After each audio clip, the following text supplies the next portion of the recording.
Φίλοι μου, επιστροφή στο κανάλι μας Φαγητά και γλυκά για εργαζόμενους μετά τα υπέροχα λόγια σας που μας συγκίνησαν. Για σήμερα σας έχουμε ένα νηστίσιμο στρούντελ. Εύκολα, γρήγορα και με γεύσεις που είναι ακριβώς μέσα στην εποχή. Πάμε να δούμε τα υλικά μας. Φύγαμε. Τα υλικά μας είναι 4 με 5 φύλλα κρούστας, 4 μήλα, 4 φέτες ψωμί του τόστ τριμμένο, 4 κουταλιές της σούπας βιτάμ ή ηλιέλαιο, 1 φλιτζάνι ζάχαρη, 1 φλιτζάνι σταφίδες, 1 φλιτζάνι καρύδια, 1 κουταλάκι της σούπας λικέρ και λίγο ξύσμα λεμονιού. Στο τέλος, άχνη για πασπάλισμα. Έχουμε καθαρίσει τα μήλα και τα έχουμε κόψει σε μικρά κομμάτια. Και τα ρίχνουμε όλα τα υλικά μας μέσα. Το ξύσμα, σταφίδες, όλα μέσα, πανεύκολη συνταγή. Ξηρούς καρπούς. Μπορείτε να βάλετε εκτός από καρύδια και ό,τι άλλο ξηρό καρπό θέλετε. Τους έχουμε κάνει στο μούλτι, ελαφρά, δεν τους έχουμε κάνει σκόνη. Ρίχνουμε τη ζάχαρη και το τριμμένο ψωμί. Και ανακατεύουμε ή με τα χέρια ή με το κουτάλι. Να ανακατέψουμε, ρίχνουμε στο τέλος μία κουταλιά της σούπας λικέρ. Ανακατεύουμε πάλι λίγο και η γέμιση είναι έτοιμη.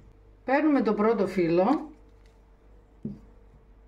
και το αλήφουμε έτσι λίγο με το λιωμένο βιτάμι ή ηλιέλαιο, ό,τι θέλετε, και από πάνω βάζουμε το δεύτερο φύλλο. Το ίδιο κάνουμε και εδώ.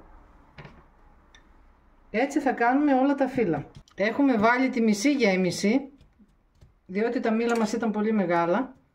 Αν είναι μεγάλα τα μήλα σας, μπορείτε να κάνετε άλλο ένα στρούντελ. Διπλώνουμε φάκελο. Από εδώ,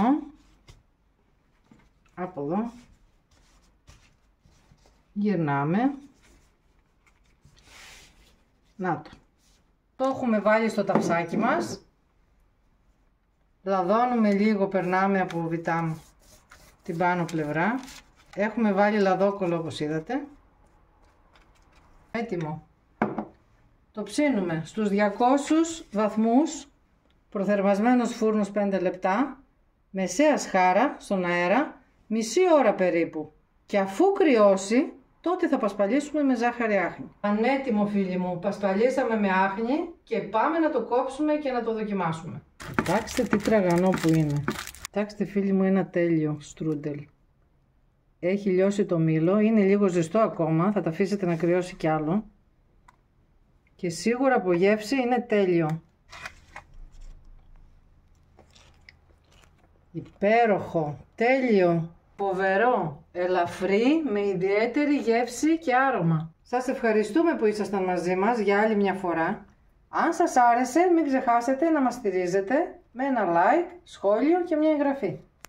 Θα τα πούμε ξανά σύντομα. Μέχρι τότε να είστε όλοι καλά.